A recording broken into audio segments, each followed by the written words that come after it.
It was dangerous. Well, I didn't buy the house. My former husband, my first husband, bought the house I don't even know what year he bought it. But I moved here in 79. He was here at least 2 or 3 years ahead of me. Okay, we're going to begin. He was a real estate genius, Donald Cohen. He was. All right. We're ready. Good morning, everyone. Welcome to Art with Liz. We are sponsored by the wonderful Hoboken Library here in Hoboken, New Jersey. We cannot thank them enough for their generosity in allowing us to have these free hybrid classes where folks can not only have the pleasure of doing art here in person, but also in the comfort and privacy of their own home. We are joined by people on YouTube, as well as people who registered, have a Zoom link. All right. So, and I think, Christine, are you a new student? I was here like the week before last, but I didn't come last week. I was going to ask you, could you tell me what your background is? Since I haven't been in it. No one's ever asked me that before. Sure. I'm not sure what Wondering you how you mean got by, all this knowledge. okay, I'm not sure what you mean by my background, but I'm guessing you mean my educational, my academic training. So I I'll was start. wondering how you did with the art. Like, how did you learn it? Was it a field you were in, or yeah? Yes. So I got a bachelor in studio art at Douglas College, Rutgers University in, uh, gosh, what year was that? 1970. I then went to the University of California at Berkeley, where I got my master's in studio art. Then I proceeded to get a degree in elementary education at UC Berkeley. I graduated from there in 1973. I then started my elementary education teaching career in Australia. I lived and worked in Australia for 7 years. I then came back to the US where I started working on my doctorate at NYU and continued with my elementary education career. I never completed my doctorate for multiple reasons. NYU was becoming cost prohibitive for me. I gave birth to my first child, and I loved elementary teaching so much that I devoted all of my energy to that. Um, and one day, if you want, we can have a private meeting where I'll talk about the politics of university I'd education, love to. Thank you. PhD education, if you'd like. But we don't have time for that today. All right. Wonderful. Thank you. You're so Thank welcome. you. You're so welcome. So today we are starting the month of December, and our theme for this month is art as gift. We are in the season of giving, and to me, in my life, art has been a gift for many reasons, but most importantly, art has kept me emotionally and physically healthy. And we do have an artist that we're going to talk about today. Um, one of the greats, one that many people consider to be an old master. But I thought it would be fun if we started with a short video clip from a woman who is quite famous, whom I think you probably all know. And I think she's a great person to start with today because for her, art is a gift as well. Her name is Jane Fonda. And probably a lot of you have seen this short video. It's now up on Facebook and Instagram and TikTok. And I bet many of you have received this video clip from friends in the last few days. Now, let's see if I have the technological know-how to share this video with all of us. It's very short. I think you're going to get a kick out of it. I'm not going to say too much about it. I just want to show it. It really fits with our theme. Oh, no, I didn't want to do that.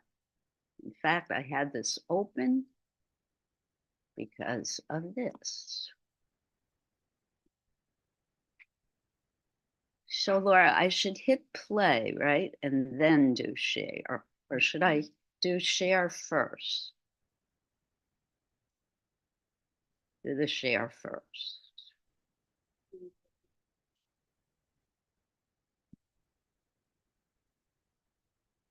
For those of you who don't remember who Laura is our librarian here, who is just wonderful. She helps me with all things technological. Folks at home, can you see? Can you see? Can you make it a little bigger on your screen? Because we can't, it's very tiny and I don't think we can enlarge it. Yes, I'm going to do that right now. Thank you, Christine. Oh, I could see it. It's I fine. just wanted to make sure you could see it first. Yeah. And there's probably going to be a commercial. We want it. I just want to. And two brand new Jeep Grand. Yes. No, this is the wrong video. Don't. I'd be alive at almost 86 years old. I mean, I just. So we want to go back. Give me a minute, everyone. I was afraid this might happen.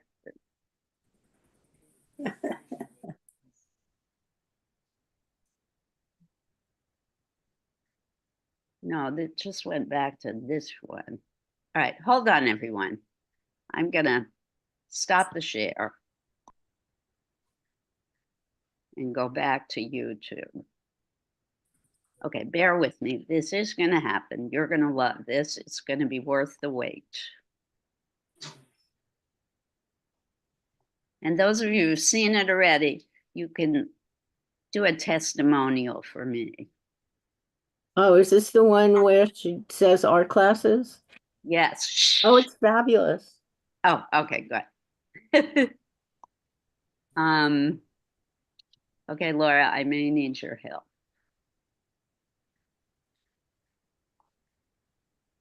No, I don't have the right video. Oh, okay, here we go. It was CBS Sunday Morning. Right.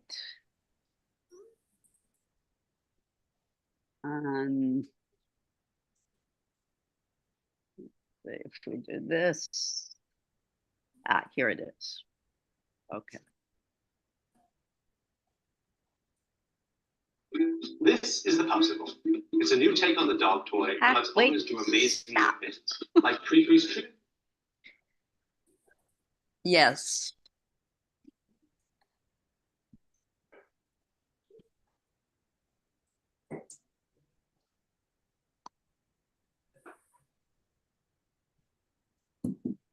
I don't know what this is. What is this? All right. I don't know why, but never. You find this one? I guess it's this, but I don't. I couldn't get this.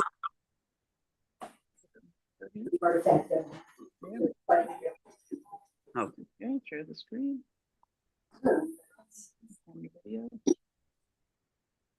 If it doesn't work this time, folks, I'm gonna give it up. We'll give it up. We got it. Perfect. Now just hit play. We'll just have to bear with the commercial. Ah, this is it. Shh, everybody listen and look. Shh, shh, shh, shh. Watch the screen. Watch the screen. This morning, she shared secrets for aging gracefully. Hi, I'm Jane Fonda. You might know Lisa. me from being Jane Fonda for the last 86 years. So I know a lot about aging well, and I'm here to tell you something very important. You are being robbed of 7.5 years of your life. I'll explain. But first, let me introduce you to my friend. Can I say, sorry, I have a foul mouth. That's Ashton Applewhite, and yeah, that is her real name. Yeah, it sounds made up. In the next few minutes, Ashton and I are going to add.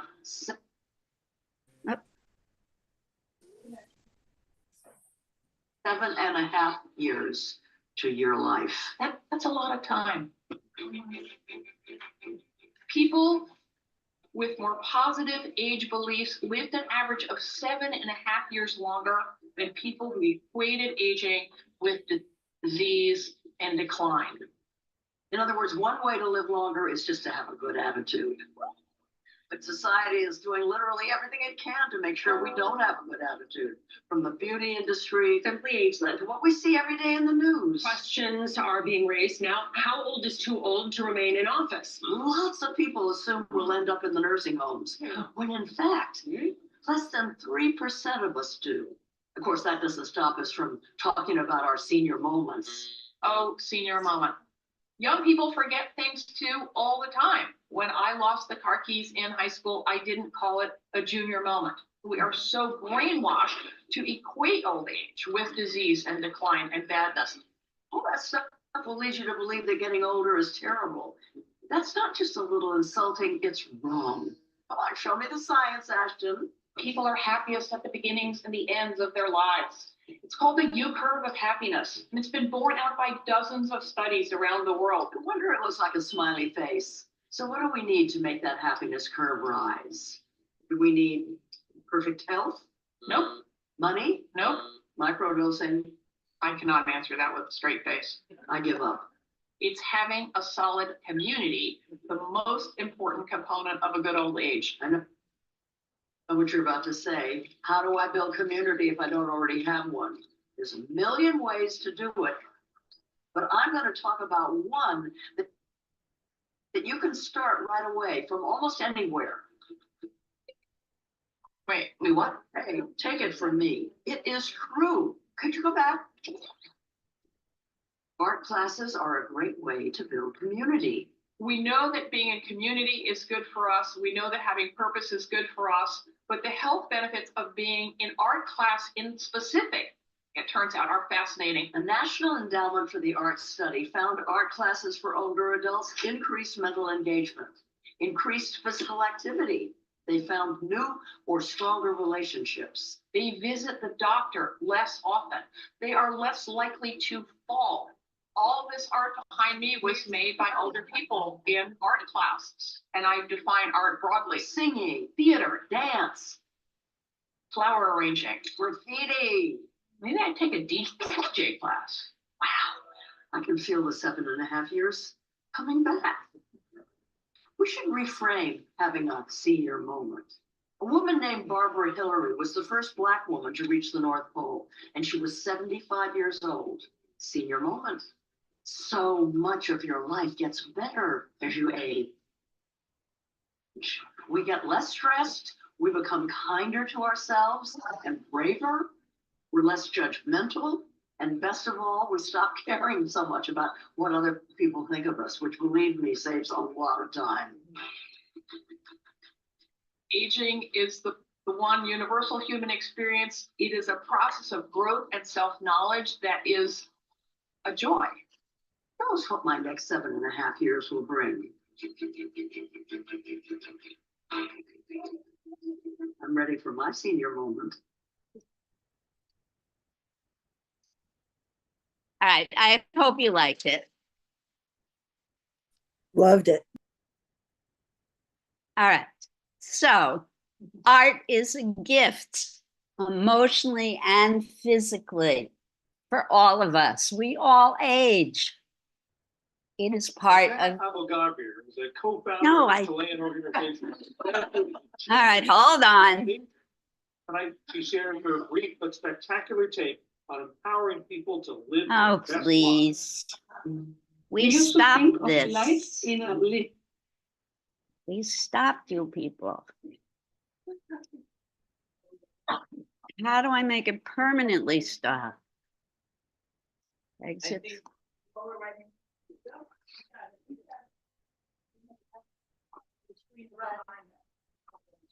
That should be the end of that, right? Okay. All right, so that fits perfectly with our theme for December, art as gift.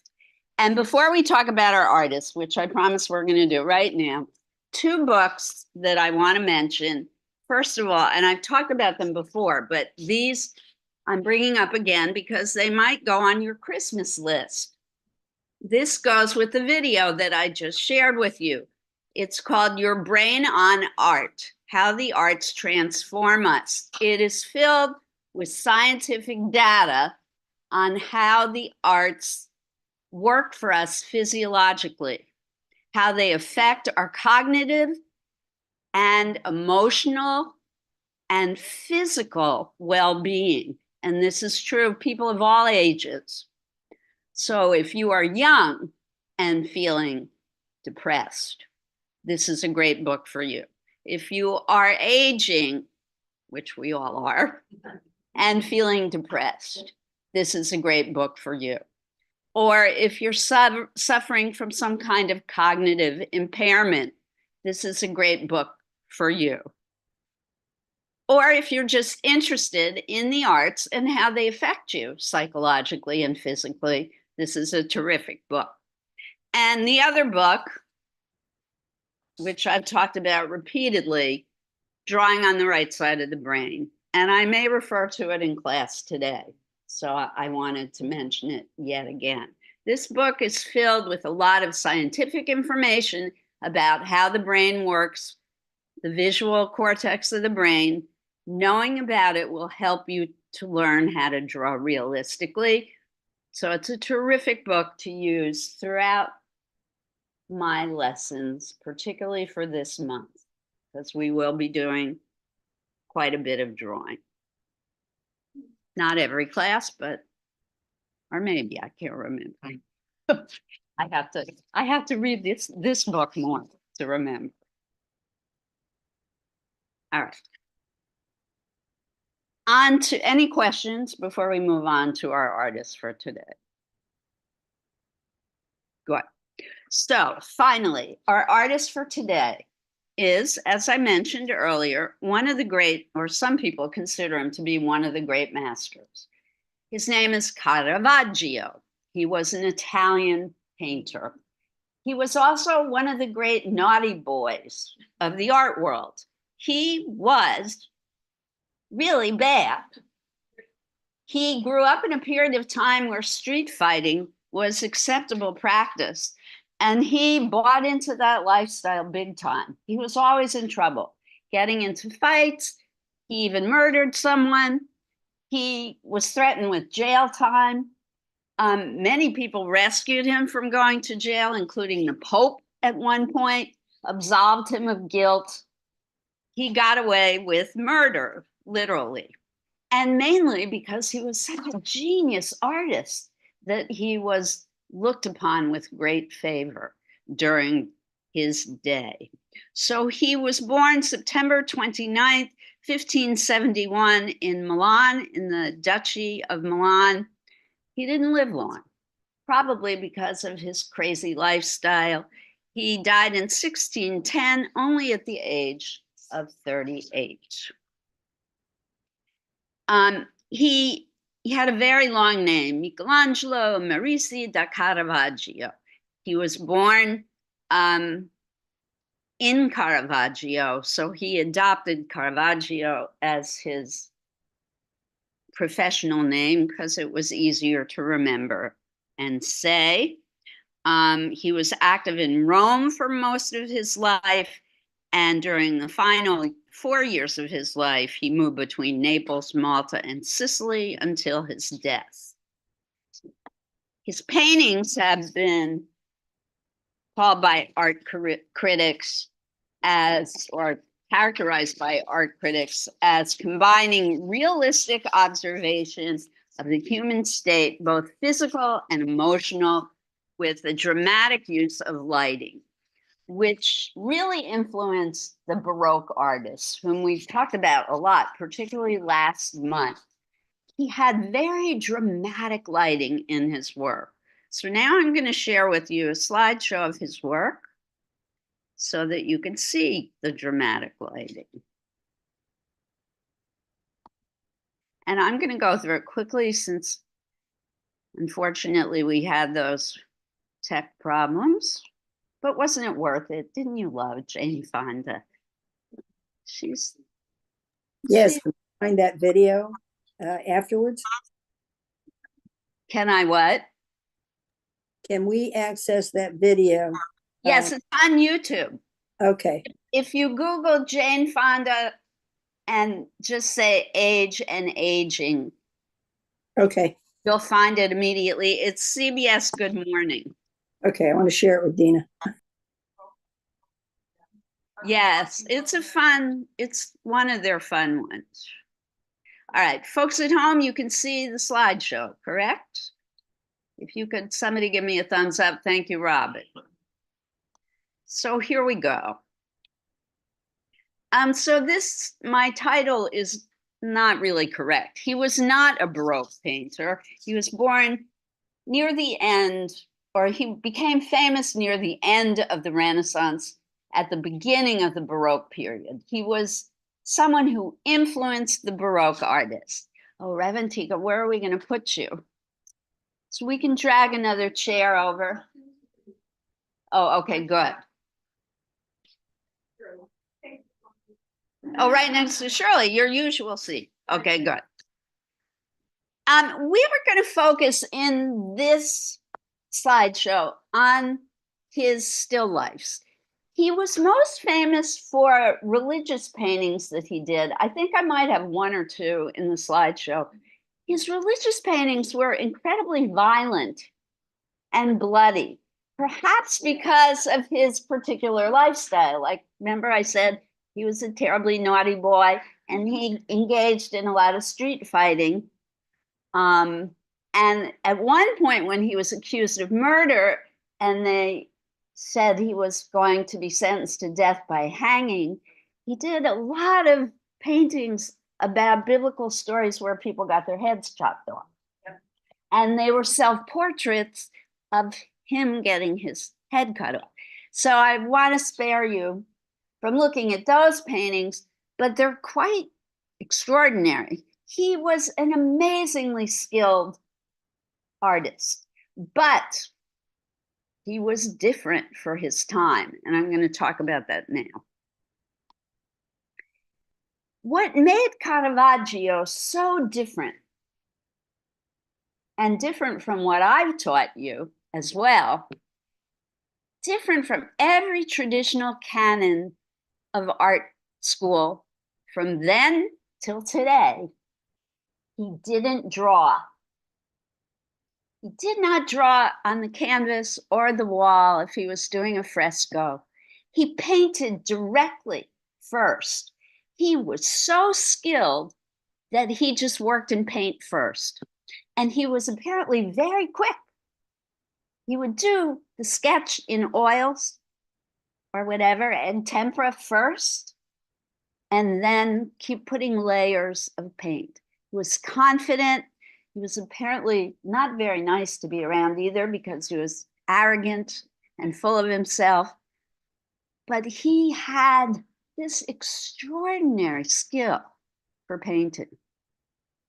And look at this. How realistic, how gorgeous, how lush. So he would be commissioned by wealthy patrons. That's the way artists in the Renaissance and the Baroque period made their living. You know, the popes, the bishops, the archbishops, they wanted to show off how wealthy they were. The people who were becoming merchants back in that time, they wanted to show off their wealth. And they would commission these artists to show the abundance of their home. And often it was in these still lifes that were just bursting with stuff. And Caravaggio invented what we call chiaroscuro. And yesterday in our Tuesday class, you guys learned about chiaroscuro. Who remembers what it means?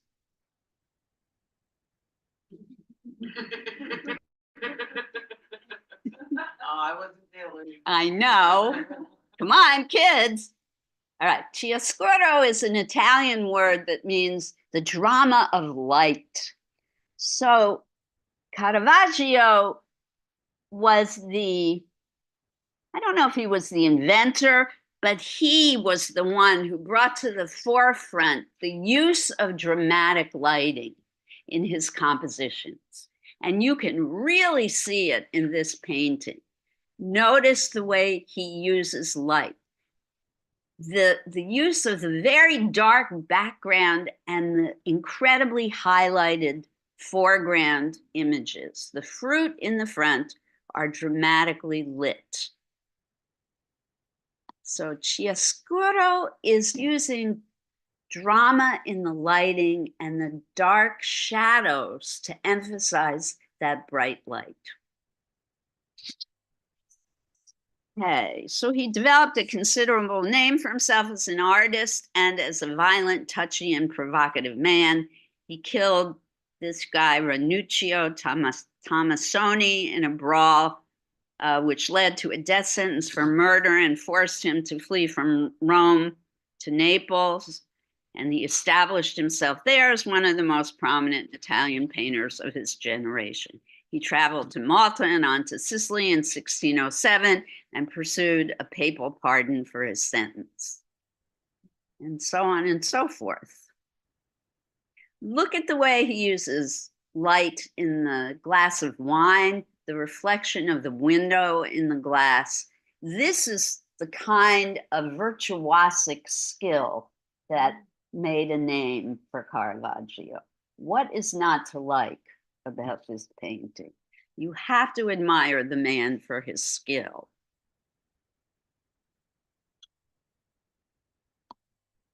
So from Malta and Sicily in 1607, where he was looking for that pardon, he went to Malta, and he returned to Naples in 1609, where he was involved in another violent clash. His face was disfigured, rumors of his death circulated, questions about his mental state arose from his erratic and bizarre behavior, and he died in 1610 under uncertain circumstances while on his way from Naples to Rome. Reports stated that he died of a fever, but suggestions have been made that he was murdered or that he died of lead poisoning. Now, back in the day, paint had lead in it and other dangerous toxic chemicals. So any one of those explanations for his death are believable. We don't know for sure. Again, look at the drama in the lighting in this still life. The black background. So a lot of this kind of work was not being done until Caravaggio came along. You could say he was the soap opera of the art world. He really wanted you to pay attention to the visual world of his paintings. I'm sorry. He, along the way, he apprenticed to other artists. That's how artists learned at that time. Just Michelangelo learned that way, Leonardo learned that way. They would apprentice themselves to other famous artists.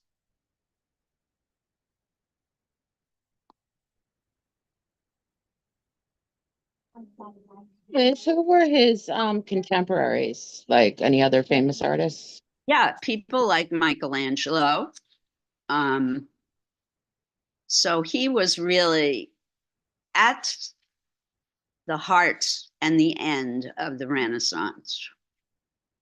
Titian, Giorgione, all of those people. Somebody named Simone Pietrozzano, who I'm not really familiar with.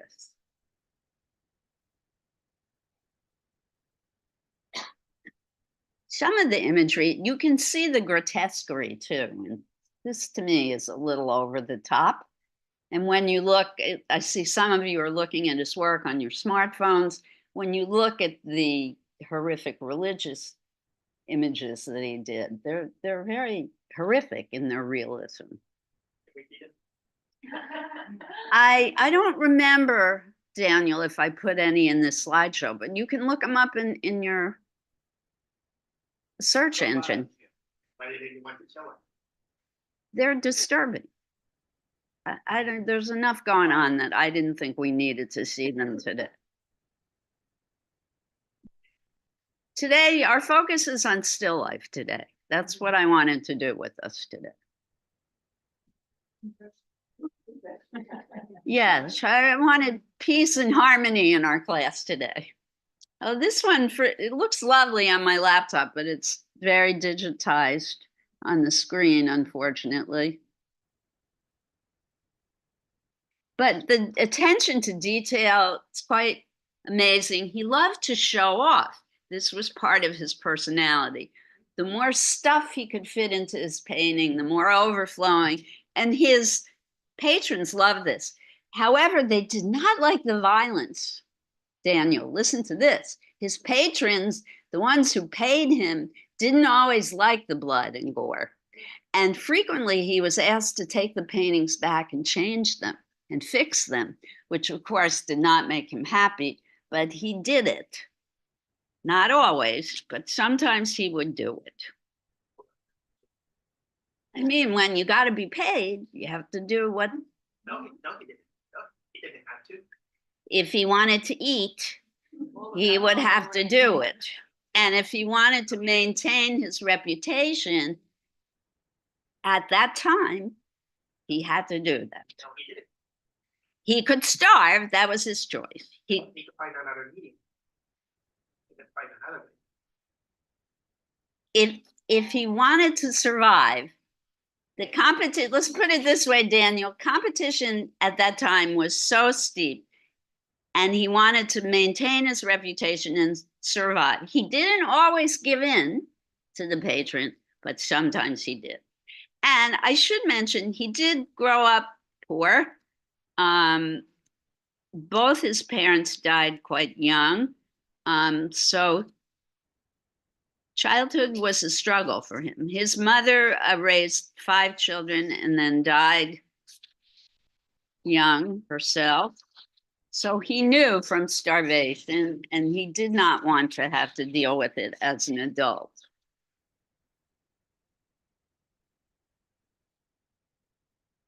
Yes. Yeah, I mentioned that at the beginning. The mother, his mother had 5 children. And, if this is important to anyone, his own sexuality is not known. It was thought that he was gay, but it was not something that he wanted to have known. It would have destroyed his career. So no one knows for sure. He might have been bisexual. This painting to me is particularly wonderful. The brightness of the fruit against that dark background. This one to me it sings. It has just a wonderful contrast to it. Is that a bug on it, or is that like the stem art?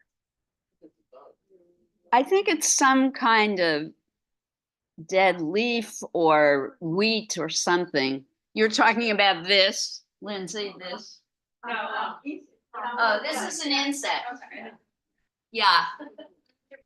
I think it's a fly or a big ant. Like a flying ant, something like that. If it has wings, though, they're very transparent. This is very typical of his still life. Again, look at the shiny highlights on the teapot. I think this is the last picture in the slideshow. This is one that I like less. Asparagus, yes.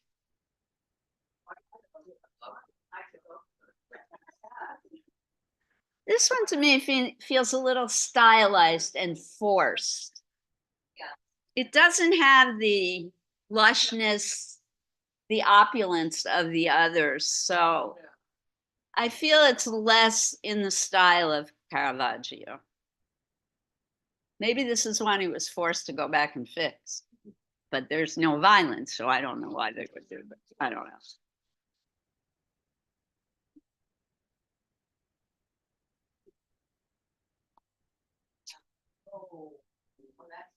Skulls were a big deal in Renaissance. The Renaissance and Baroque artists love painting skulls. Baroque? Yes, so we talked about Baroque last month. Baroque, I call them the fancy pants artists. They continued the Renaissance tradition, only more so. They're very ornate.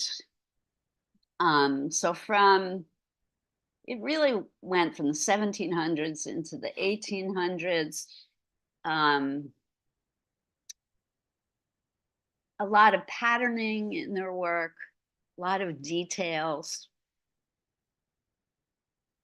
Beautiful stuff.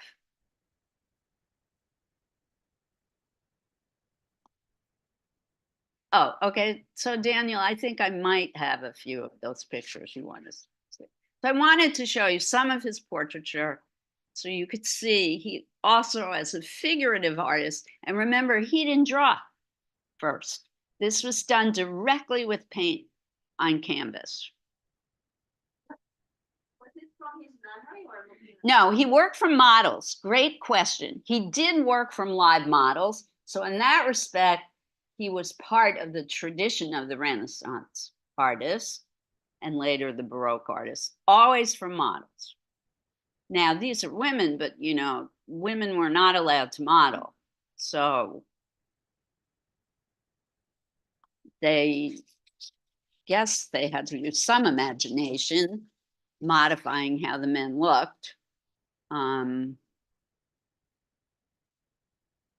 he did very few paintings of women, which is also part of the thought that he possibly was gay. He never had relationships, but that could have just been because he was such a horrible person, difficult to be with. Okay, this is a painting of this block, the Greek god of excess. What's his name? Bacchus. Actually, that's the Roman. So it's probably the Roman god of wine and partying. Why does it look like a man and a woman?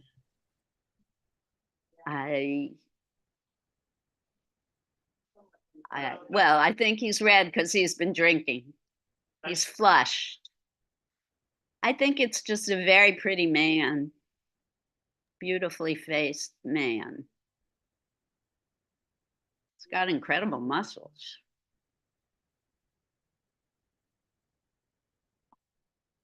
Okay, so this is one of the violent religious pictures. This is Judith cutting the head of, I never know how to pronounce, Holofernes.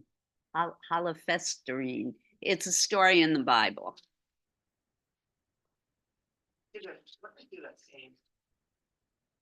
Judith what? I don't know. I don't know the biblical story behind this. Someone could look it up. I'm sorry. I don't know everything. Much to my distress.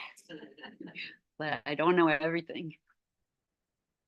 This is one biblical story I don't know. It looks like Samson and Delilah, but this is not the story of Samson and Delilah. It's Judith and Holofernes. Also, It's somebody what?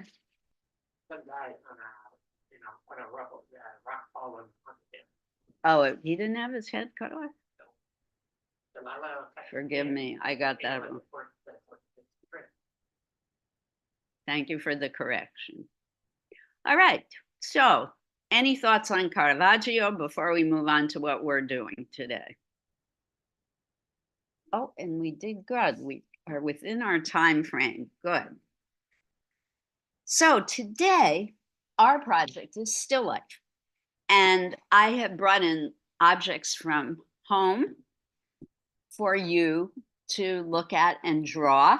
I'm also going to put up a drawing on the screen, a chiaroscuro drawing that you can copy if you like. It is a drawing only in black and white in pencil. I'm going to encourage you to work in pencil or charcoal today, because it is a great way to learn how to draw realistically. However, for those of you who are here, I brought in watercolor pencils, and we do have water and brushes if you want to work in color. And I also brought in soft pastels. So if you're feeling adventurous in the color area, you can do that as well. I hadn't planned on doing a demo, but there are quite a few people who weren't in my class yesterday. And Christine, you've never seen me do shading before. So could I see a show of hands? Could we do a demo today? Okay. Could I see a show of hands of people who'd like me to do a demo on how to do shading?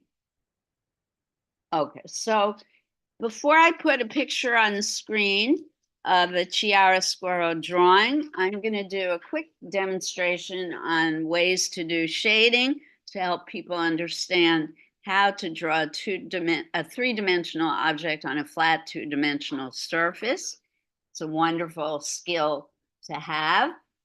And for those of you who don't need instruction in that, and those of you who are here, you can start collecting the materials that you want to use. If you don't like any of the objects that I've brought in, you can look through your purse or your backpack or any of the things that you brought to class today and create your own little mini still life. Hold on 1 minute, I'm not quite finished. Sorry. I recommend that you use at least 4 to 5 objects, or just one. 2 is not going to cut it. All right. Folks at home, do you have any questions? I'm going to get ready to do the demonstration, and then I will put a picture on the big screen. Laura. Oh, so then choose at least 3. Yeah, that's true.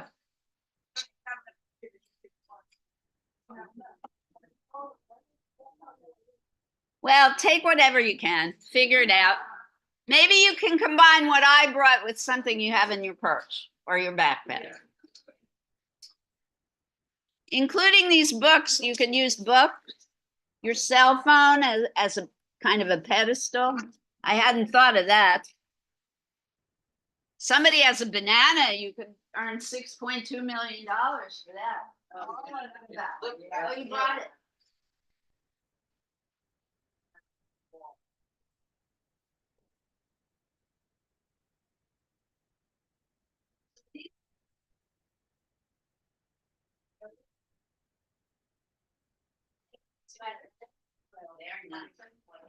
That's an art. All right, so I don't have enough for you to take 4 things. Your artist suggests you just take 1.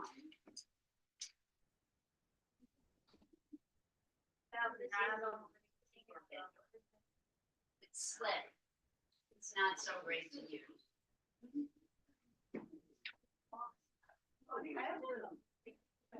I'm surprised you're here.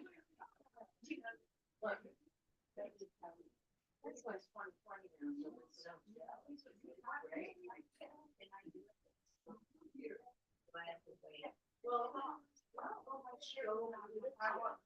Liz, I can't hear anything if you're, I don't know if it's.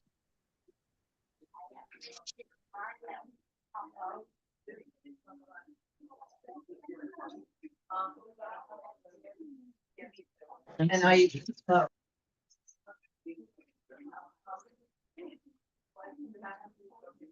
Okay, please be patient. Liz will be on the mic in a minute.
Have you registered, Yes, I do.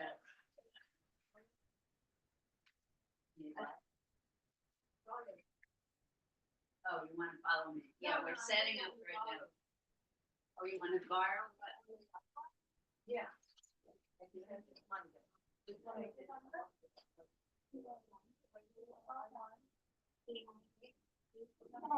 We're almost ready for this demo. We're almost.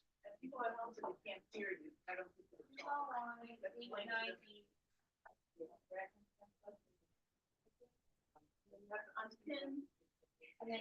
Folks at home, you couldn't hear me because I was not talking.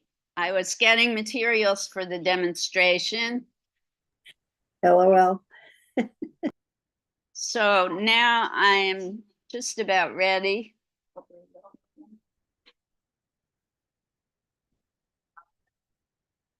Hide self-view. Should I do that? And unpin yourself from the spotlight, upper left-hand corner. You can Oh. just remove. I should be able to get into it. Okay, we're just setting up the camera. And after I finish the demonstration, I'm going to put a picture on the screen for you to copy, or you can look on your own device for something to copy if you like. You can look for a Caravaggio drawing. Oh, well, he didn't draw. You could look for a Caravaggio still life painting, or you can Google still life drawings. There are many. You can even Google Chiaroscuro, which is spelled, let me put it in the chat for you. Chiaroscuro.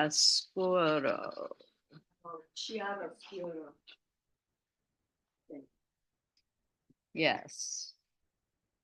Yeah, my Italian is not great. Chiaroscuro. I believe that's how it's spelled. All right, so I'm going to do the demonstration for those of you who are interested. I do need a share. I'm not sure why. I got it.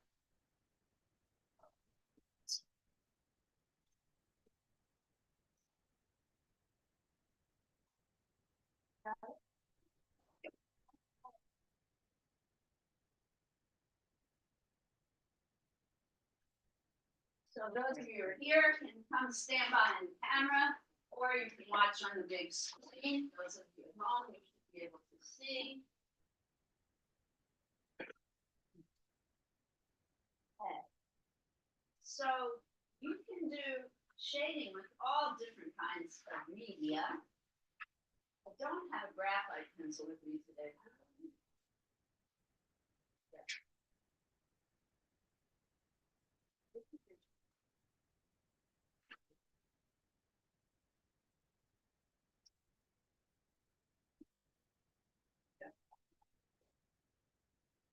So this is a graphite pencil, And graphite is wonderful stuff. It is what is inside a regular pencil. And you can get graphite in all different widths. You get big, fat graphite pencils. And you can also get small, skinny ones. I used to have a lot of them, but it's one of those items that has disappeared. I have to buy more. You can use regular pencil. Pencils range in number. One of the best for beginning artists is the number 2. I like the number 2 pencil because you can use it for fine lines as well as for doing shading. This is also quite soft. You can use charcoal, which is lovely because you can get really deep, rich, dark tones with charcoal. So if you have a large area of dark that you want to create, so you want to do a large background, dark background, charcoal would be the medium that you might want to choose.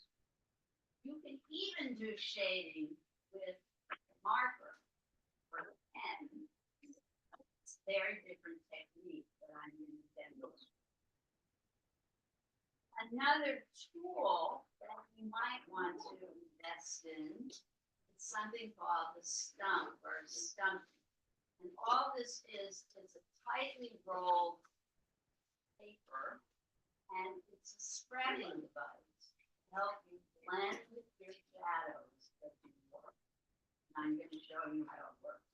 And you need a pencil sharpener because use pencil if you want it to have a very nice dark. Shading is a trick. It is a tool and a device that artists use to make something look three-dimensional on a flat 2 dimensions. Like any profession, artists have tricks to achieve what they want to achieve. Any pianist, they know that if they practice a certain scale, it's going to help them reach larger octaves, for example. I mean, you could think about it.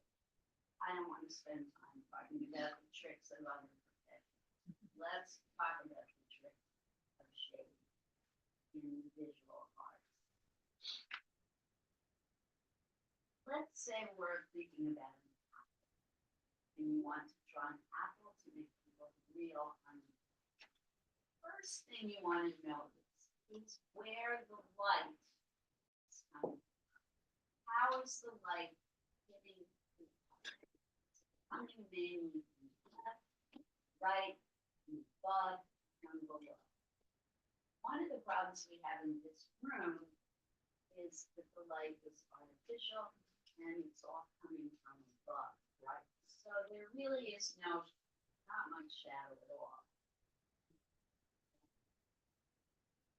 Where to work it.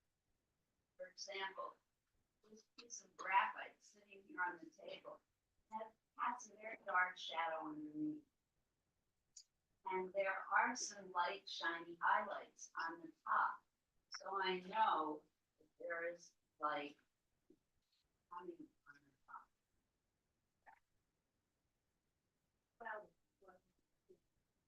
Okay.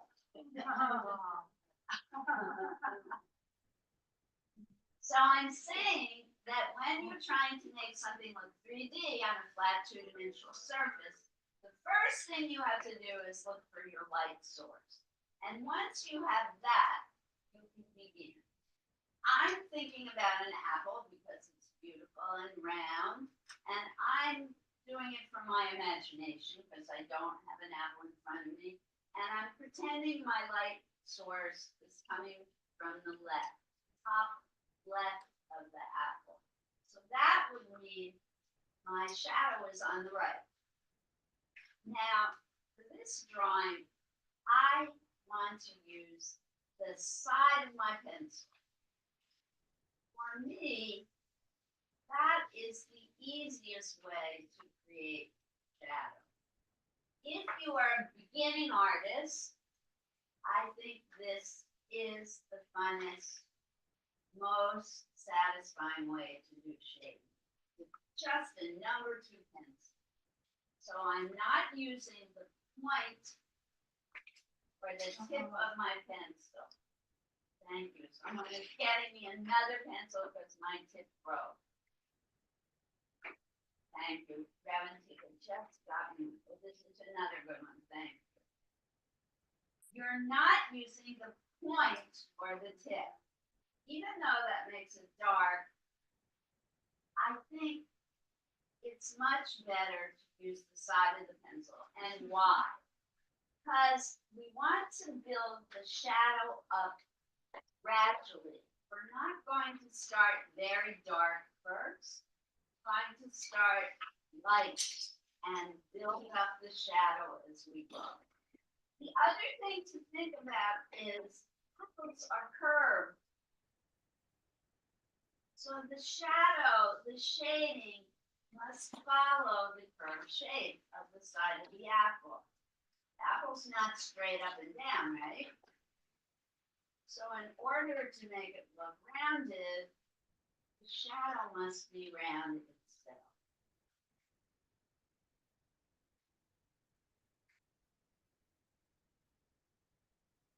The other thing I know about form is things are always darkest underneath.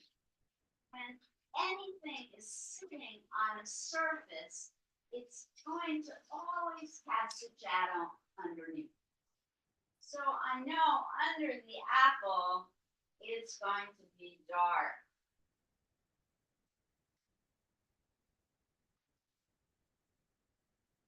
And behind the apple, it's going to be dark. And I'm achieving the darker shadow by pressing harder with the side of the pencil.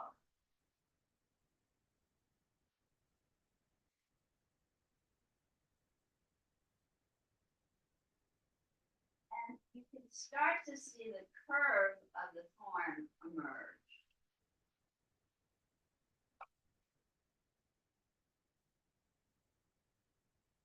I'm not using any lines at all. I'm only using shading.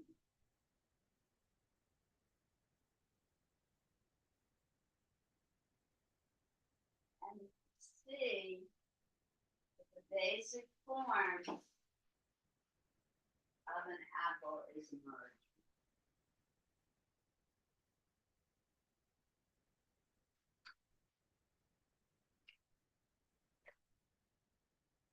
The other basic part of shading that you need to understand is you cannot go from very dark to very light quickly. You must blend from dark to light so that the edges of the shadow kind of ooze or transition slowly from one to the next. Blend from one into the other. Otherwise, your object is still going to look flat. And that's where the stumpy comes in. You blend with the tool, or you can blend with your fingertips, which is my preferred way. I like blending with my fingertips. Always wash it off later. But I feel when I press with my fingertips that the blending is much more smooth and even and gradual. Now, you can get even darker by going back, adding another layer of red. Why would I want to go darker? It's going to make my object look even rounder and more three-dimensional.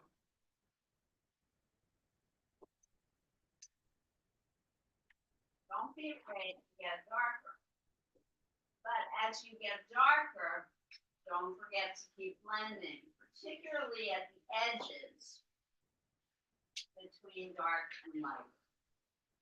And don't forget, get darker behind the object and underneath.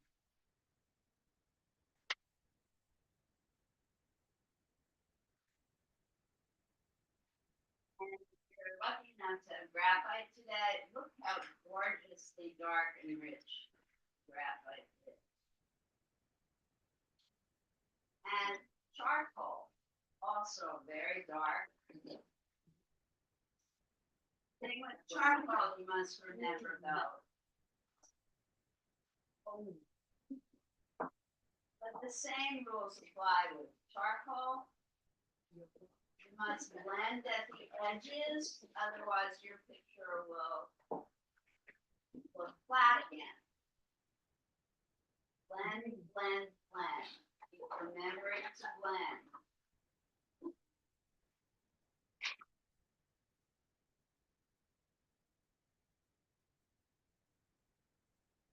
Blend as we go. And the same holds true. All these rules apply if you're doing something geometric and hard edge. Say, for example, you're doing a box.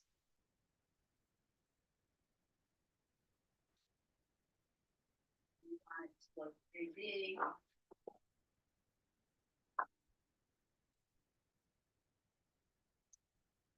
Here's where your light source is, and the shadow must follow the shape of the object. So if it's a hard edge object, the shadow can go up and down. It doesn't have to curve around. Again, it's always darkest underneath and behind the object. And blend as you go, otherwise your object will look flat.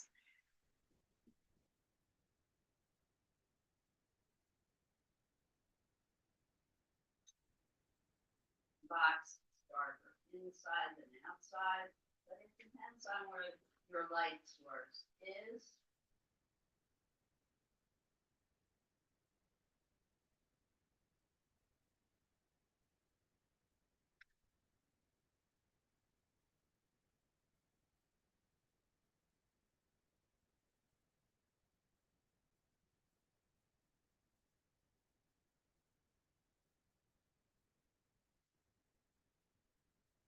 Now, for those of you who like using markers for the tip of your pencil for shading, there's a technique called cross-hatching. I'm going to show that very quickly, and then I'm going to stop doing the demo and put a picture on the screen.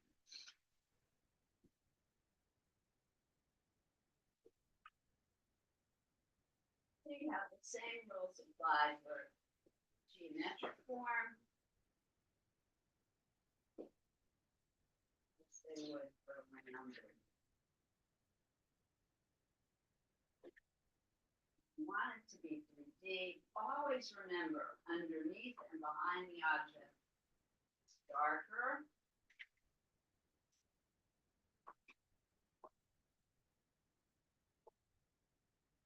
So, I hope you can hear me and see this.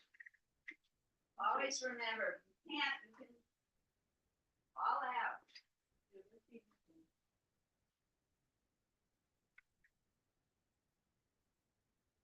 All right, if you're using marker, you can do what's called cross-hatching.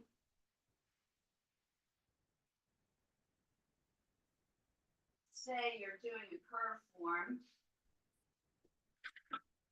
So cross-hatching is a way where you use lines now. The closer you put the lines together, darker the shadow will be. Cannot do blending with cross-hatching. It's just a matter of the number of lines you use and how close they are together that makes lighter or darker. So closer together, the the darker the shadow will be. And it's called hatching because you can put lines crossing or hatching over. This is a trickier kind of way to shade. I love doing this kind of drawing. It takes longer. Those of you who are beginning artists, I don't recommend it for the first few shaded drawings that you do.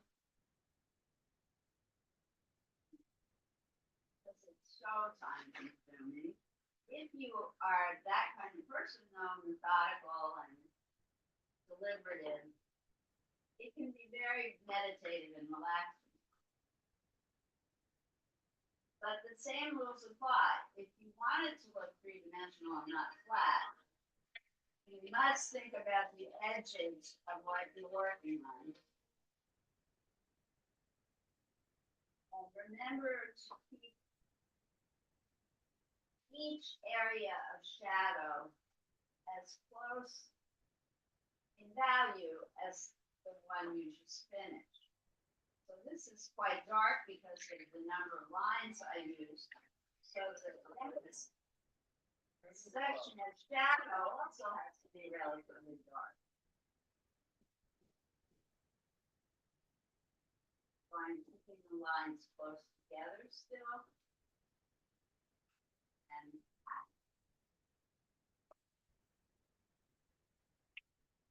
but not quite so many lines.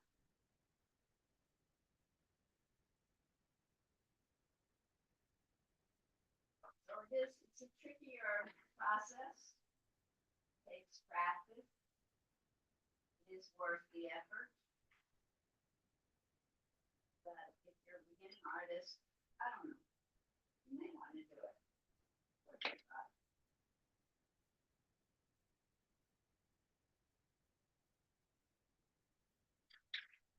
Trying to look more like an etching.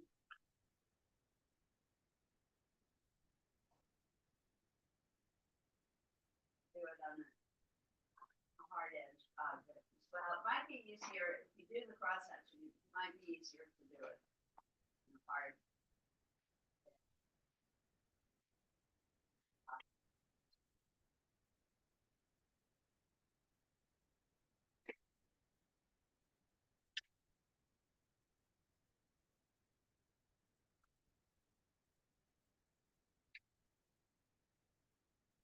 Now, in. And I'm now going to put a drawing on the screen that you can copy if you like. Or you can draw from real objects that I've brought in. Make your own little mini step. Oh, aren't you not?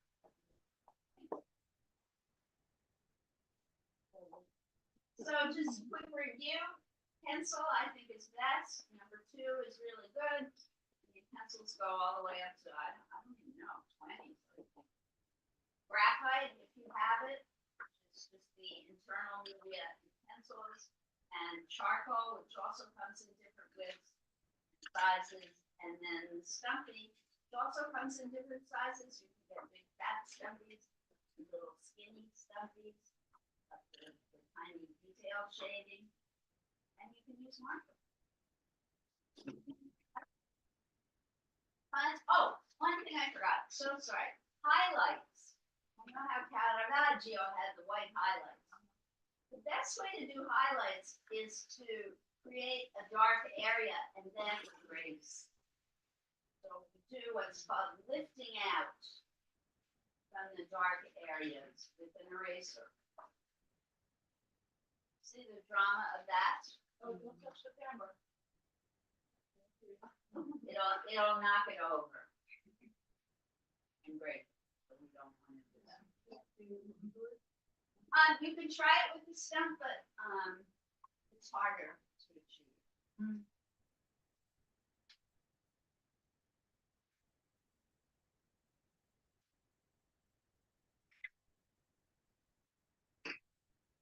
Want a relatively hard eraser or a gum eraser. I didn't bring any gums today.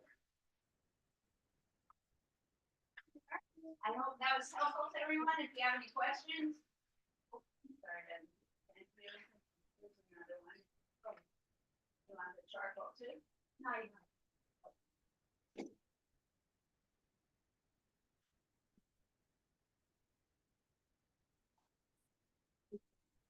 Okay, look. This one? The Dot erasers are the kind you can pull and push into different shapes. This is like law. Yeah. Yes, we could go back to my screen. This is an EMUAD card by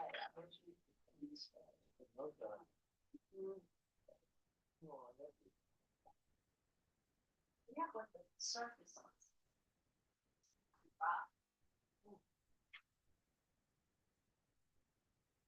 I want to encourage people to use shading. Try to do shading. See some beautiful outlines going on.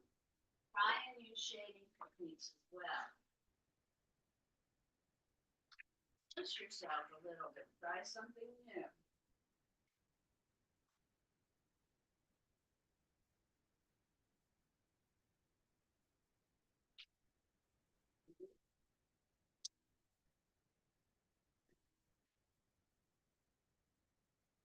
None of these out.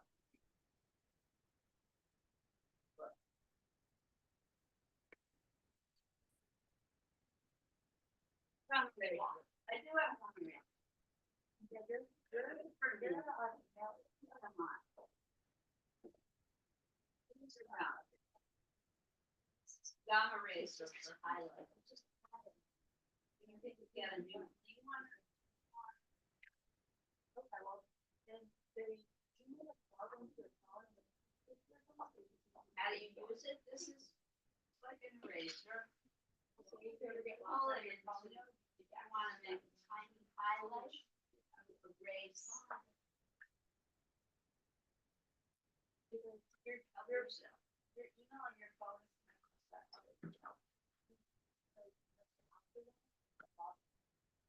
Please do not use the gum erasers in anything but the pencil and the charcoal, though. Don't use it with soft pastel. Did everybody hear that? Yep. Soft pastel will ruin gum eraser.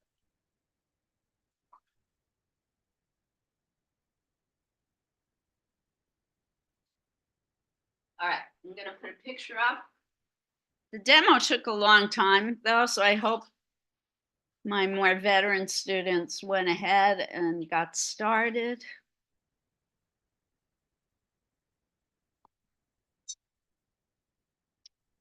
Any of you who knew a fellow student and artist Jim Fallon, the funeral is this Saturday.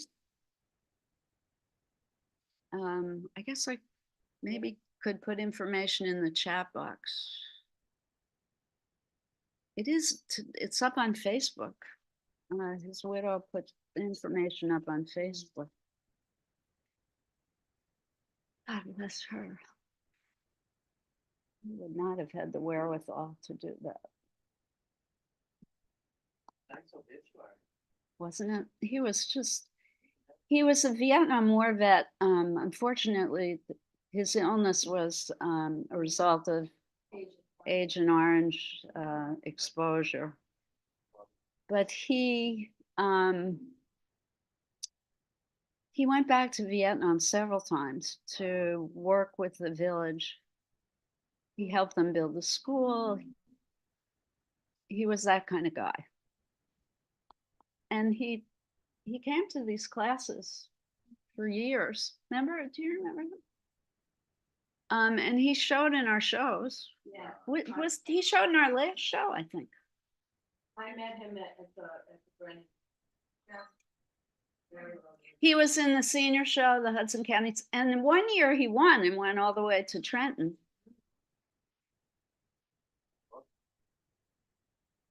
Ladies, we have to teach you how to silence your phone. Yeah. Right on the side, there's a button. And you press it, and then it shows you on top red.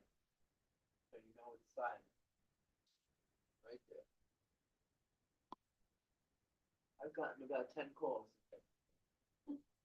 Nobody knows. Yeah, and 9 times out of 10, the calls you get during the day are Nobody horrible. needs- Yeah. All right, so there is a drawing up on the screen. If you don't like any of the objects that I brought in and you would prefer copying this, feel free. It is a great way to learn how to draw by copying other artists' work. So this is just an incredible chiaroscuro drawing with both curved and geometric objects.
All right, folks at home, you're all good? Christine, you're okay?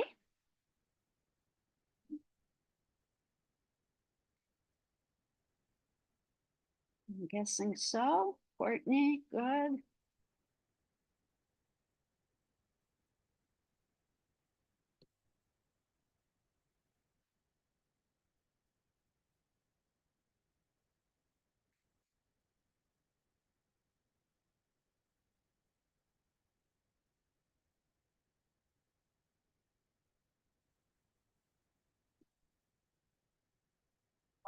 So difficult. You picked a hard one.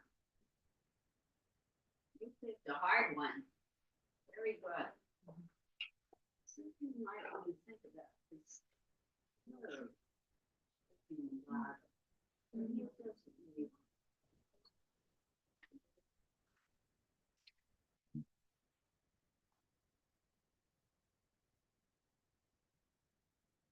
Nice, yeah. You got even darker underneath. And do you see? The shape of the shadows is noticeable as shadow. Look at that. Yes.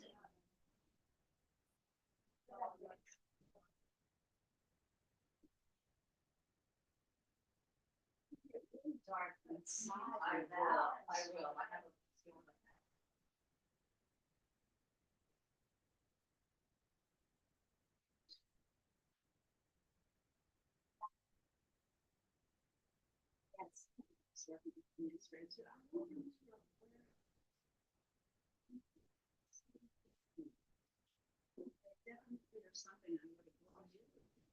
Yeah.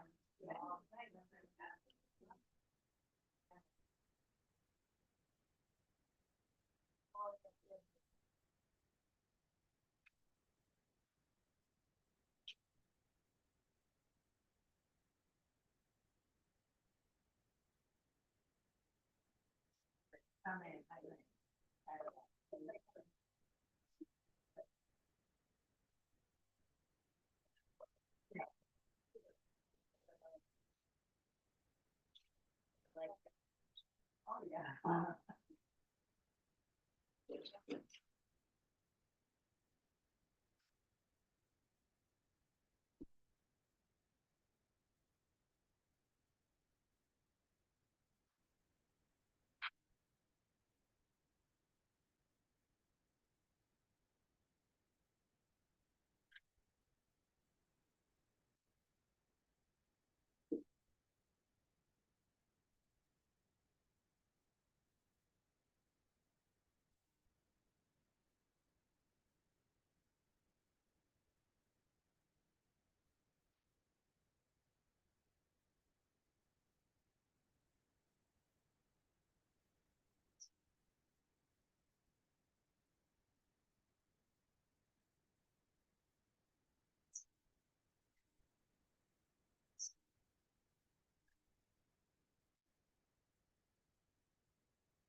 Second, is that Sarah?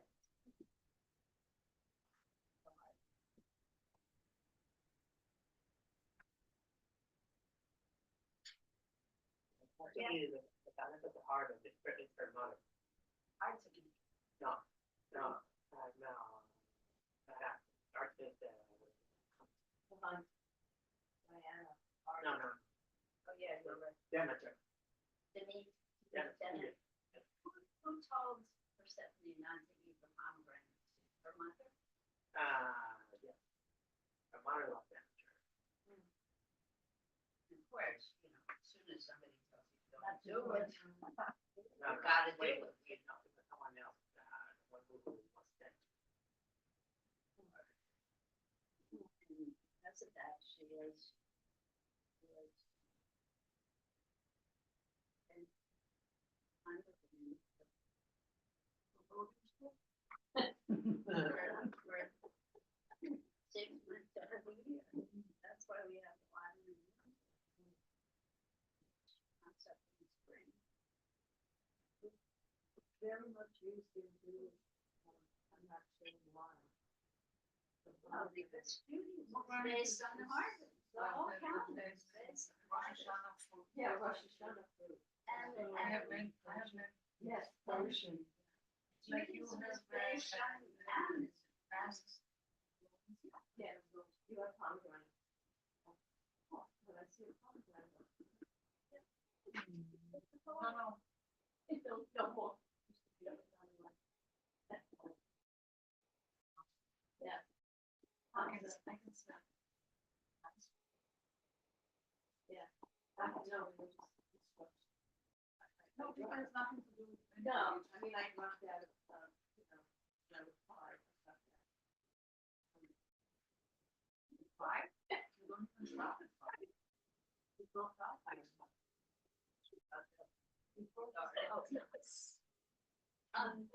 whole religion is based on, or was around at that time, which was people worship rocks.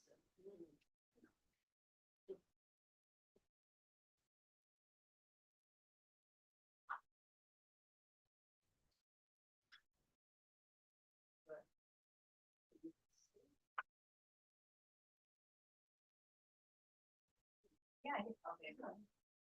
Don't forget to look at the picture, not just at your own work. This is good stuff.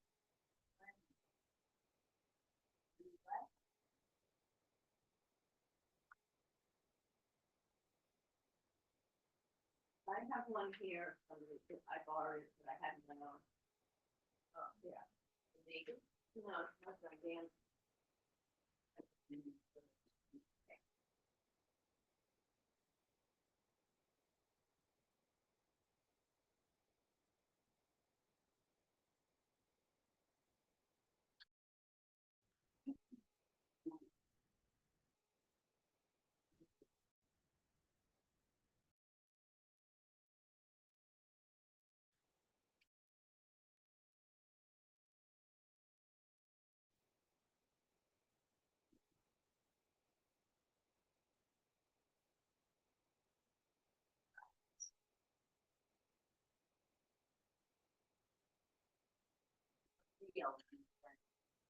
Right. There you go. Get even darker underneath. Make it really black underneath. This is great. Welcome.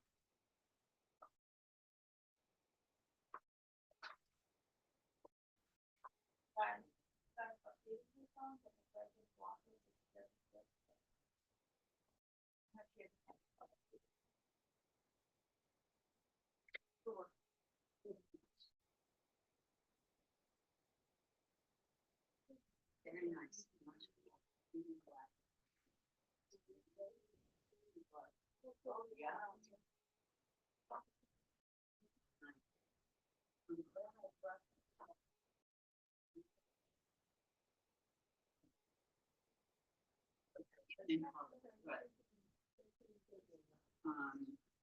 And you can neutralize if at any point you want to make it a little duller. So you have a kind of a purpley yellow and purpley blue and then yellow. We'll make it a little bit duller. Okay. Just a little bit of yellow. Folks at home, we're happy? Oh, people seem to be dropping off. We're good? Awesome. Yep. E is in the house. E, we're doing still life today. We looked at the still lifes of Caravaggio. Am I muted? Oh, I can hear you. Okay, good. So, any interesting objects you have in your studio, or you can, I just put a picture up on the screen.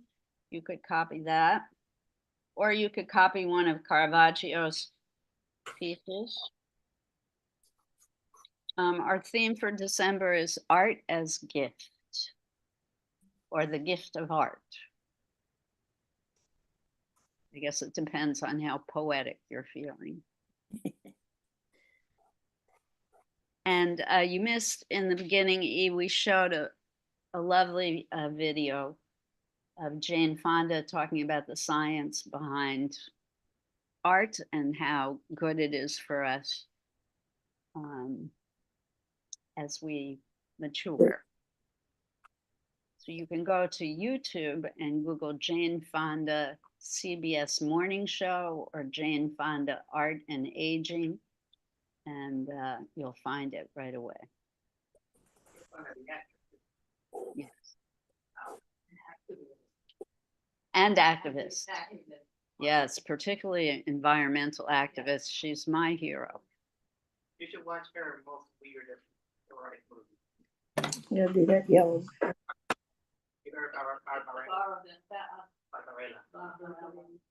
Yes, I have seen Barbarella, although a long time ago.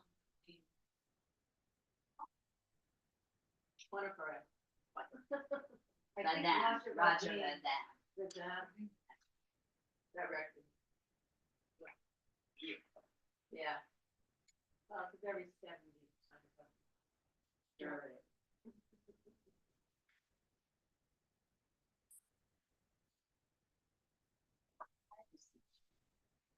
Yeah. Even though she says, however, that money just makes me really want it when I look at her. Oh, wow. I mean, yeah, money sure has helped her. Yeah, I'll need you to look at.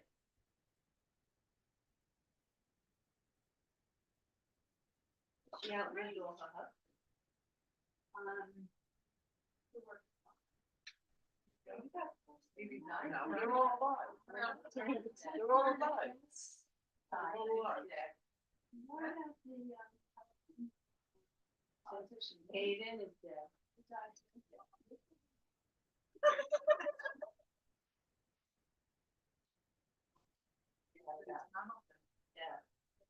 Yeah. No, she's not. No, she's not.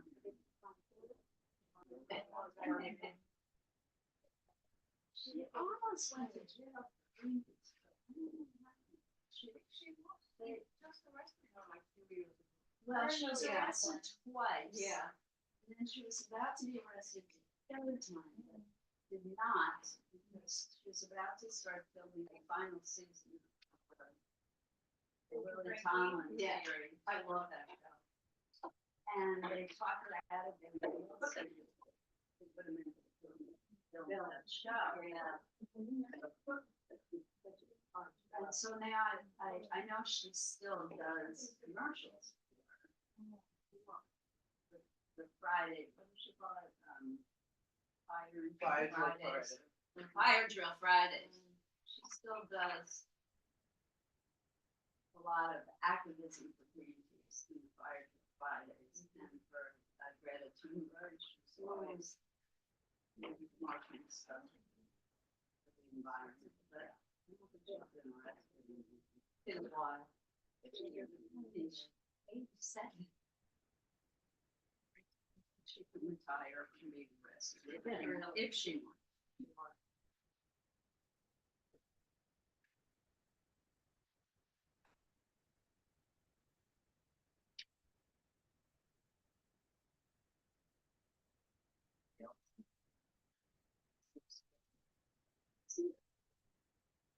All beach, it's lost all its color. It's just shells like the wrinkles in the palm of your hand, they're like a whole nother world. You really get into that mind, deep meditative space. It's something like a shell. Yeah, Judy, we captured it. So, this thing is shiny.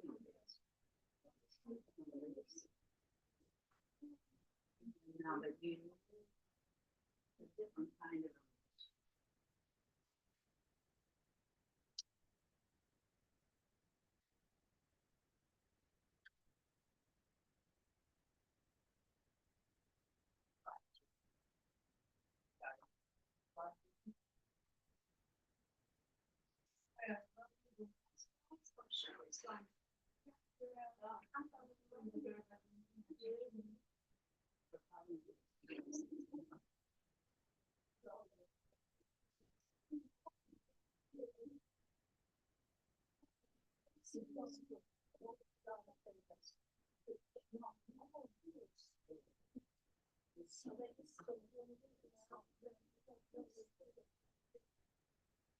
This guy over.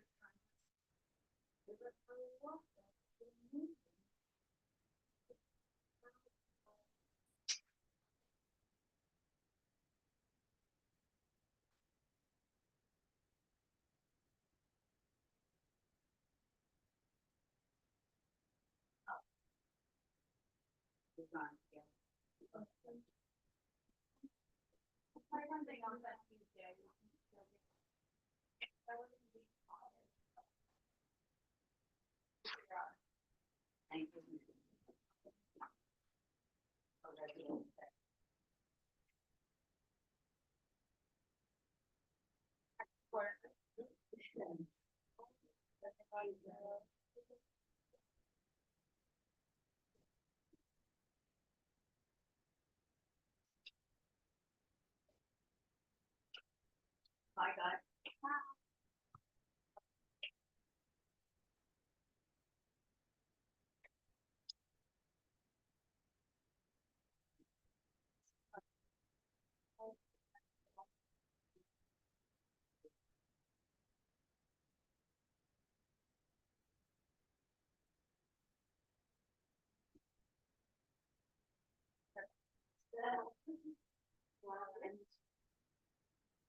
Forget Judy.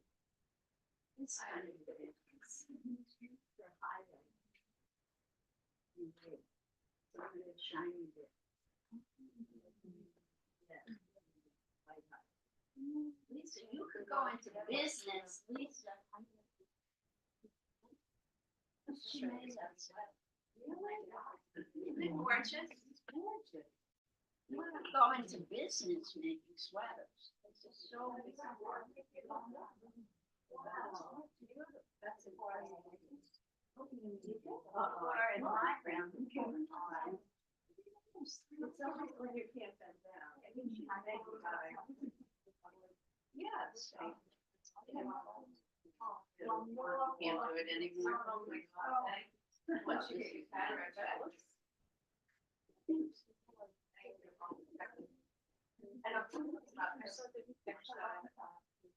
Wow. That's talent. It's an art form. Lisa, very good art form. I did it from YouTube. From YouTube. Okay.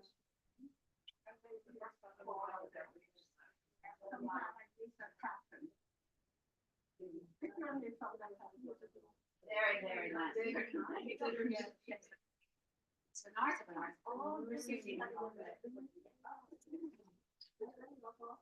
I have no idea what time it is, kids. Oh. We have 5 minutes till cleanup. We're doing some beautiful, beautiful work. I would encourage sharing today if you like. But 5 minutes till cleanup.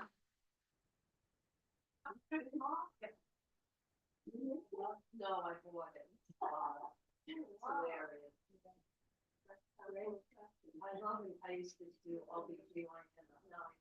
You might want to spend these next few weeks, speaking of art as gifts, thinking about creating something to give as a gift.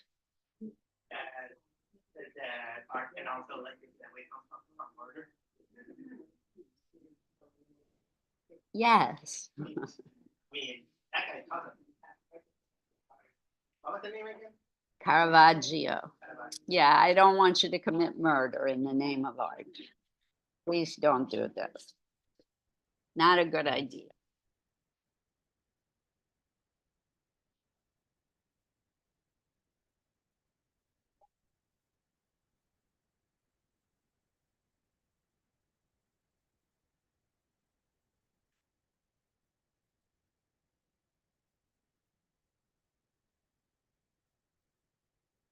Oh, I didn't realize this was happening.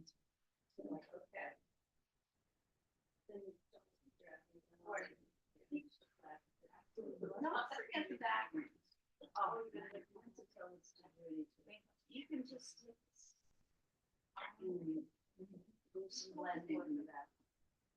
Don't forget the background. Yeah, very nice. Don't forget the background.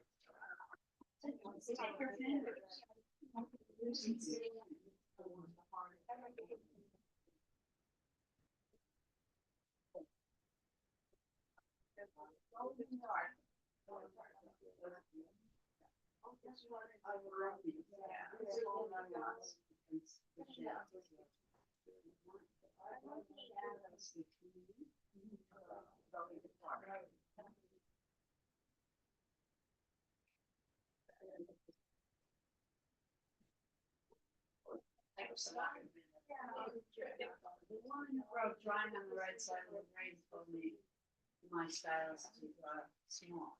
I get the Midnight Street.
Guys, who wants to share? We gotta let the people at home share first today. Last week it was in person. I'm gonna stop the share on the screen. Sorry, everyone, because it is cleanup time. Bye, Lisa. Very nice drawing today. See you next week. All right, folks at home. Courtney, welcome. Would you like to share? You're first in my queue. Yes. Hey, I don't know how well this Wow. will show up, but Yes. Oh my gosh. that's Fantastic. what I drew. It's sort of down there. Wow. Oh, it's just beautiful use of shading. Thank you. Send me a JPEG when it's finished, okay? Okay. Wowzers. Thanks. Remember, what was that cartoon? No, it wasn't a cartoon. It was, I don't know. It was some silly detective show. All right, Margot, you're next. Thank you, Courtney. Oh, Margot did it in color. See, it works in color too. I was trying to use pastels. It's really great. Now, Right. Margot, going right to black from the light violet, you might want to have a little bit darker violet on the outer edge of the grapes. Okay, to blend more into the black edge. Well, this is an orange. You mean over here or over here? Yeah, the grapes. Okay. Those are grapes at the top here, right? Right. So you have the black outline around the grapes, but the violet color is still quite light in value next to the black outline, and it flattens out the shape. So just a little bit darker violet around. Covering. The smaller ones in the back look great. Just this one in the middle Okay. is still a little bit flat. Yep, you got your finger right on it. Very nice. Very, very, very nice. I Thank you. like this a lot. Awesome. Thanks. You're welcome. E, thanks for sharing, Margot. E, would you like to share? Look at that necklace that Margot's. Did you make that necklace in your picture? No, my niece gave it to me, Lauren. It's great though, isn't it? It's superb. Is it real turquoise? Yes. Fabulous. E, would you like to share? Thank you, Margot, for sharing. You're welcome.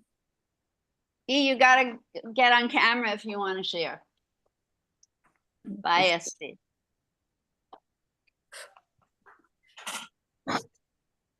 All right, we'll come back to you, E. Robin, would you like to share? Yes.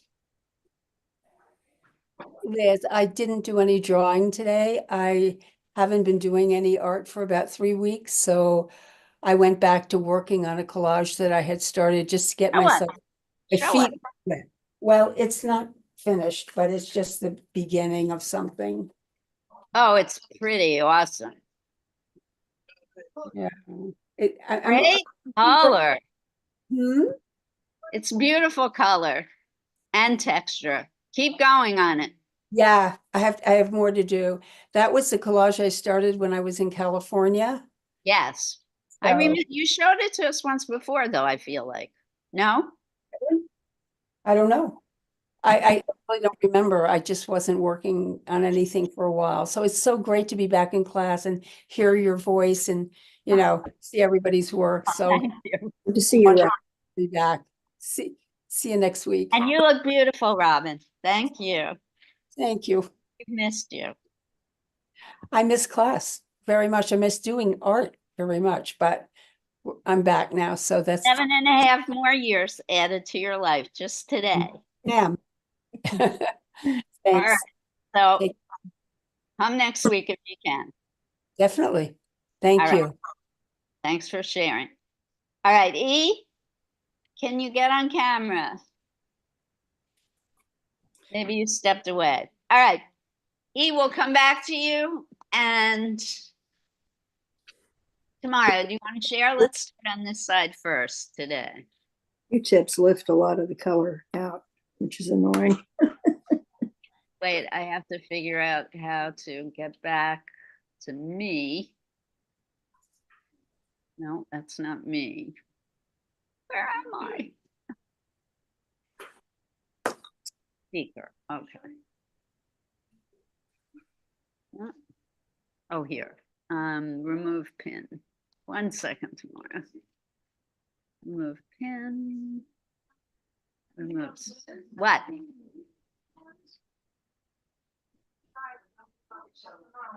No, right now I'm trying to get back to me.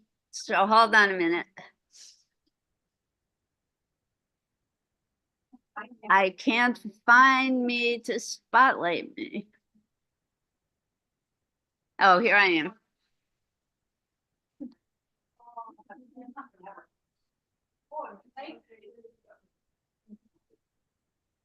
Okay, come on, Tamara. So look at this, everybody. Shh, shh. In-house people, look at the screen, the big screen. Wow. Woohoo! So Tamara, Yeah. Oh, very the nice. whole time drawing one shell. How fabulous is this drawing? Oh, beautiful, beautiful. And a beautiful shot. Really captured all the details. Oh, Well nice. done, Tamara. And it's not done yet. You want to borrow this? Bring it back on Tuesday? No. Okay. Judy, you want to share?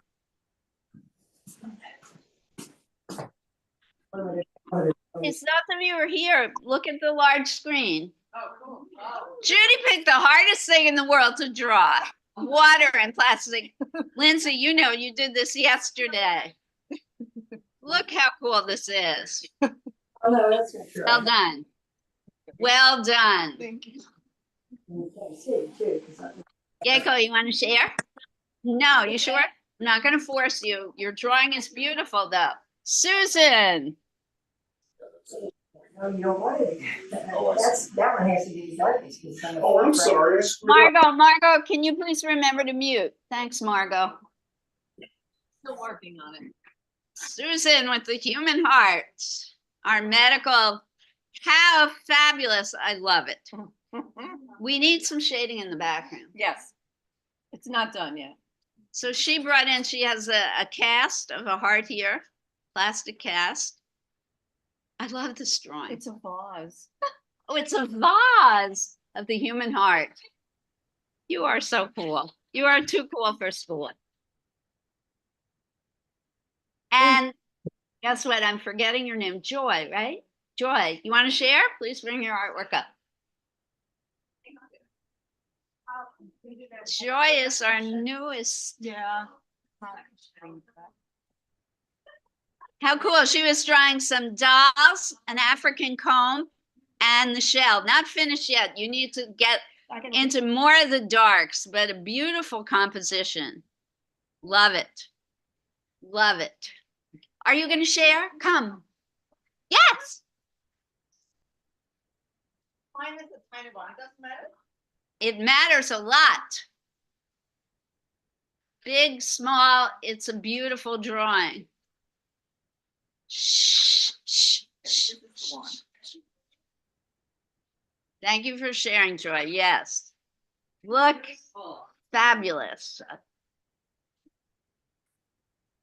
The apple, and she copied the drawing that was on the big screen. The best. You made my day. You made my day. Aventika? You sure? Okay, Lindsay's up.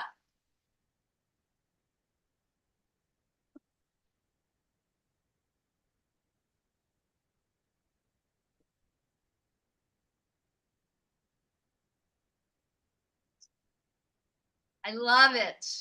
Even the most common object you have in your house can be, shh, guys, shh, please pay attention to the big screen.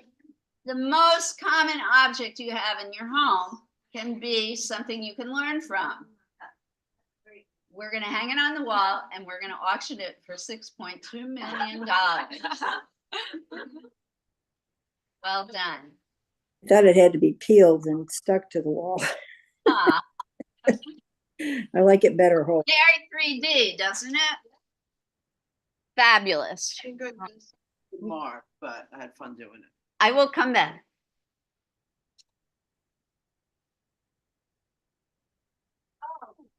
So Jen is drawing an egg. It's a carved emu egg from Australia, not an actual egg. It's a piece, some kind of stone that was carved by an Aboriginal artist. There are turtles on it. And it's quite beautiful. I like it this way. Yeah, And it is a work in progress. as always. You're next.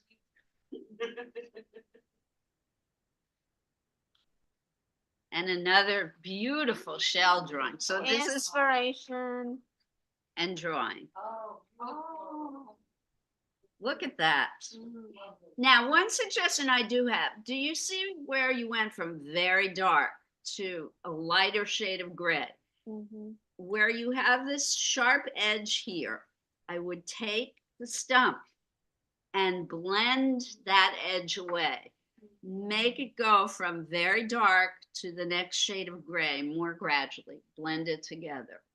Not my best picture, but No, this is a beautiful drawing, okay. Thank you. but this edge here flattens out the Sure. beautiful three-dimensional quality of And the what about the shell. shade? I feel like it's like a tongue hanging there. It's like that's the way it presented on the Another table. thing you can do is blend this edge, the Uh-huh. whole outer edge of this, blend it. Okay, stretch it even further. Yeah, stretch it even further. Okay, okay, cool. Thank you. Beautiful drawing. Daniel. Everybody look at this. Look at the big screen. Truth to be told, realism is not my forte. This looks exactly like what you were drawing. Not exactly. The angle of the nose wasn't spot on. There's But that is crazy good. You're doing textures. Some of the eyes was off, and Stop it. Daniel was no. drawing an Indonesian, a Balinese mask that's carved from wood. It's an exceptional drawing, Daniel. It's really one of the best things you've done in this class. It's really well done. Thanks for the compliment. And you used charcoal for this? Yes. Well done. Bravo. Bravo. It's better than the real one. People here are saying his drawing is better than the actual mask. Well, it's the black I love it. Daniel, if it was perfect, it would not be art. Good. All right, E, can you get on camera? Or you just don't want to share, which is cool too. No one has to share, just giving you one last chance. I feel like you've stepped away. All right, so it is 12 noon. I'm gonna have to say goodbye to everyone. Art on, happy December, art as gift. Keep watching the Jane Fonda videotape now that you know about it, because it brings joy, joy, joy. Actually, one more joy about the park. All right. Take care, everyone. Happy holiday season. May it not drive you nuts. If people in your life are driving you crazy over the holidays, go somewhere, do some drawing, blind contour, very meditative. Art on, and I will see you next week for the next Art with Liz class. Bye-bye for now. Stay healthy and safe. You too, Liz.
Mm.